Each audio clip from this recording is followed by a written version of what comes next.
कई मसाजिद आसार कदीमा के मातहत आती हैं, मालिक वक्फ बोर्ड नहीं होगा, मालिक आसार कदीमा होगा। माने बनाने वाला कौन? और आसार कदीमा के नाम पर एएसआई उसका मालिक बन जाएगा। तेलंगाना के एंडोमेंट बोर्ड में ना मेंबर, ना कमिश्नर, ना असिस्टेंट कमिश्नर गैर हिंदू बन सकता है। तो मैं आपसे कह रहा हूं कि आखिर क्यों मोदी की हुकूमत ने कहा कि तेलंगाना के वक्फ बोर्ड में कम से कम 4 मेंबर, मिनिमम 4 मेंबर गैर मुस्लिम हो सकते हैं? क्या यह राइट टू इक्वालिटी का वायलेशन नहीं है कि अगर मैं अपनी जायदाद को अल्लाह के नाम पर वक्फ करता हूं, अल्लाह को मालिक बनाता हूं, वक्फ अल औलाद करता हूं, तो मोदी बोल रहे कि बच्चियों का हक नहीं मारना। अरे बच्चे का सवाल नहीं है, अल्लाह को दे रहा हूं। अब मोदी ये बोल रहे कि ओरल आप प्रॉपर्टी अपनी औलाद को दे सकते, मगर ओरल आप प्रॉपर्टी कानून बनने के बाद वक्फ बोर्ड को नहीं दे सकते। क्या यह ट्रांसफर ऑफ प्रॉपर्टी एक्ट के खिलाफ नहीं है? आप भगवान को मानते हैं, हम अल्लाह को मानते हैं, इस जमीन और आसमान के खालिक को सब मानने वाले हैं। अगर हम हमारे जमीन और आसमान के खालिक को कह रहे हैं कि अल्लाह के नाम पे हम दे रहे हैं, तो फिर 2 कानून कैसे होंगे? कल जाकर कोई बीजेपी का आदमी निजामाबाद में बोलेगा नहीं नहीं इलियास साहब तुम ये मलगी वक्फ नहीं कर सकते, तो मुसलमान ही नहीं है, यानी 5 साल तक नहीं दे सकते। अच्छा 5 साल का सर्टिफिकेट कौन देंगे? अमित शाह देंगे।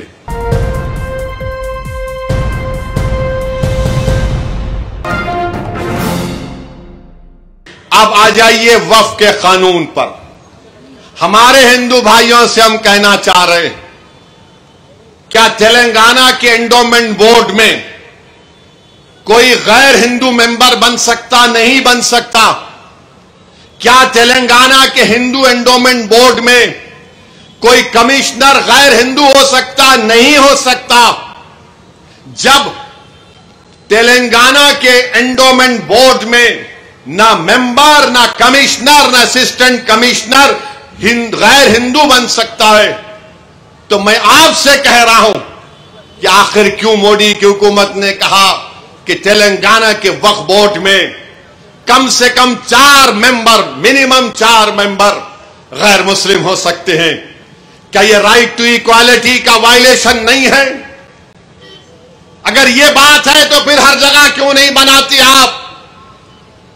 अगर आप किसी एंडोमेंट मंदिर को, गुड़ी को, भगवान को अपनी जमीन दे सकते हैं, और वहां पर आपसे, हमारे हिंदू भाइयों से कह रहा हूं, आपसे यह नहीं कहा जा रहा है कि अगर आप इस गुड़ी को, इस भगवान को या किसी मंदिर को आप अपनी जायदाद दे रहे हैं, उसमें अपने बच्ची का हक मारना नहीं। हमसे कहा जा रहा है कि अगर मैं अपनी जायदाद को अल्लाह के नाम पर वक्फ करता हूं, अल्लाह को मालिक बनाता हूं, वक्फ अल औलाद करता हूं, तो मोदी बोल रहे कि बच्चियों का हक नहीं मारना। अरे बच्चे का सवाल नहीं है, अल्लाह को दे रहा हूं। यह हमारी शरीयत में मदाखलत है। ट्रांसफर ऑफ प्रॉपर्टी एक्ट है। ओरल हम गिफ्ट दे सकते, इसको हिबा बोल सकते। अब मोदी ये बोल रहे कि ओरल आप प्रॉपर्टी अपनी औलाद को दे सकते, मगर ओरल आप प्रॉपर्टी कानून बनने के बाद वक्फ बोर्ड को नहीं दे सकते। क्या यह ट्रांसफर ऑफ प्रॉपर्टी एक्ट के खिलाफ नहीं है? यह हमारे हिंदू भाइयों को समझना चाहिए, हमारे हिंदू बहनों को समझना चाहिए, जो ये समझ रहे हैं कि नहीं नहीं मुसलमान ऐसा नहीं है। आप भगवान को मानते हैं, हम अल्लाह को मानते हैं, इस जमीन और आसमान के खालिक को सब मानने वाले हैं। अगर हम हमारे जमीन और आसमान के खालिक को कह रहे हैं कि अल्लाह के नाम पे हम दे रहे हैं, तो फिर 2 कानून कैसे होंगे? यह बात आपको समझना चाहिए। तीसरी बात कहा गया कि अगर कोई मुसलमान है तो उसको बताना पड़ेगा कि वो मुसलमान है, यानी किसको बताएं हम? कल जाकर कोई बीजेपी का आदमी निजामाबाद में बोलेगा नहीं नहीं इलियास साहब तुम ये मलगी वक्फ नहीं कर सकते, तो मुसलमान ही नहीं है, यानी 5 साल तक नहीं दे सकते। अच्छा 5 साल का सर्टिफिकेट कौन देंगे? अमित शाह देंगे। बताओ कौन देगा सर्टिफिकेट हमको 5 साल का? कलेक्टर साहब देंगे, एसपी साहब देंगे। अरे जो कलमा पढ़ लिया उन्हें मुसलमान हो गया। जब हिंदू धर्म को मानने वाला मान जाता है, हिंदू हो जाता है, तो मुस्लिम धर्म को मानने वाले को ये टेस्ट क्यों? ये टेस्ट क्यों बताओ आप? आखिर क्या हो रहा है? नहीं 5 साल तक नहीं दे सकते। मेरी एक आरएसएस के वाबस्ता कई तंजीमें पार्लियामेंट को आए थे, मुझसे बोले कि आप खामखा मुखालिफत कर रहे। मैंने कहा ये बात बताइए, अगर कोई मुसलमान चाहे हिंदू धर्म को प्रॉपर्टी अपनी दे सकता? तो बोले हां दे सकता। मेरा फिर मैं अपने अल्लाह के नाम पे क्यों नहीं दे सकता हूं? बोले नहीं 5 साल का कानून। बोला चलो मान लिया तुमको हमारी बात को थोड़ी देर के लिए। 5 साल में मैं क्या किसी को दे सकता हूं? हिंदू धर्म की मंदिर को, ईसाइयों के गिरजाओं को, सिख धर्म के गुरुद्वारा को? हां बराबर दे सकते हो उनको आप। मिला वहां दे सकता हूं या नहीं दे सकता हूं? ये कौन सा आर्टिकल 14 है बताओ? तो बोले तुम्हारे से बहस करना बेकार है। अरे बहस नहीं कर रहा हूं, जब सबको दे सकते तो वहां भी लगा दो 5 साल का कानून। लगा सकते आप 5 साल का कानून। 5 साल की बात करें तो आप 5000 साल पहले चले जाते। आप 5000 साल पहले चले जाते।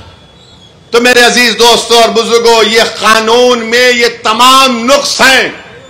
और जो हालिया दिनों में मरकजी हुकूमत ने रूल्स बनाए, ये बड़ा इनकंसिस्टेंट और गैर वाजबी काम नरेंद्र मोदी की हुकूमत ने किया कि जब मामला सुप्रीम कोर्ट में जा चुका है, रिजर्व फॉर इंटरिम ऑर्डर्स है, कम से कम रुक जाते अखलाकी तौर पर। मगर आपने एक रूल बनाया, और रूल 6(1), रूल 10(1) क्या कहता है कि आपको 3 महीने के अंदर वक्फ रजिस्टर में जाना पड़ेगा। ये सबसे बड़ा प्रॉब्लम मुतवल्लियों को होगा। रूल 10(2) यह बोलता है कि डॉक्यूमेंटेशन, वक्फ डीड्स, ये सब चीजों को आपको रिकॉर्ड में देना पड़ेगा। नॉन कंप्लायंस में क्या होगा? रूल 7 सबसे खतरनाक रूल 7 है।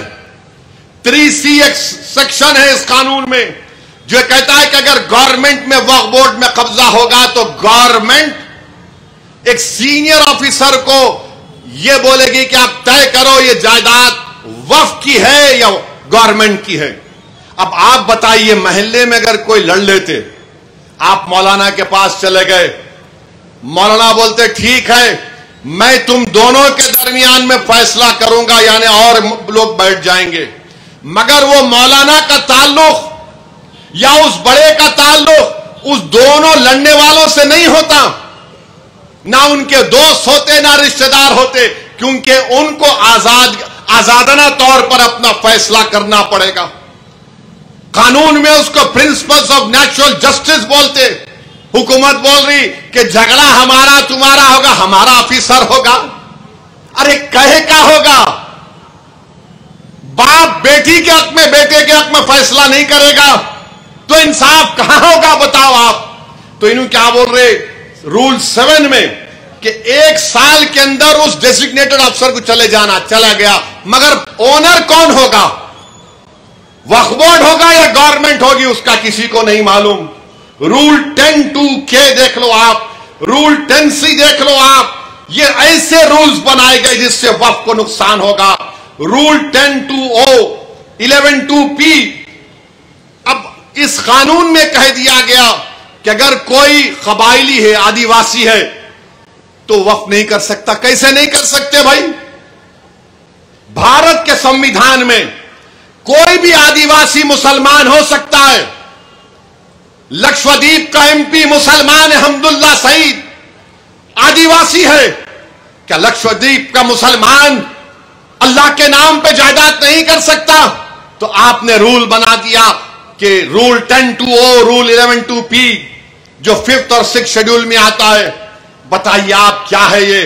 फिर रूल 6(1) रिट्रोस्पेक्टिव, यानी पहले क्या हुआ था यानी ये सब ऐसे रूल्स बनाए जा रहे हैं जिससे वक्फ बोर्ड का नुकसान कराना चाहते हैं।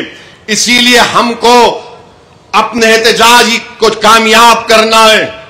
और याद रखिए, बीजेपी आरएसएस के पास एक लिस्ट है जो कहते हैं कि तारीख के किसी वक्त में मस्जिद नहीं थी। ये कौन तय करेगा इस तरह का काला कानून बनने के बाद?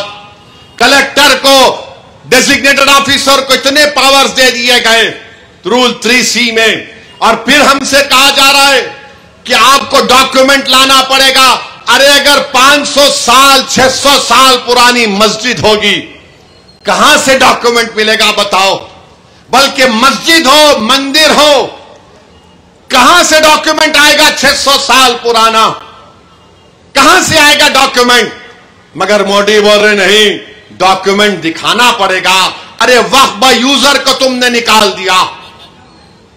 बाबरी मस्जिद, राम मंदिर के केस में सुप्रीम कोर्ट ने कहा था कि वक्फ यूजर का ताल्लुक भारत के आइन के बेसिक स्ट्रक्चर से है।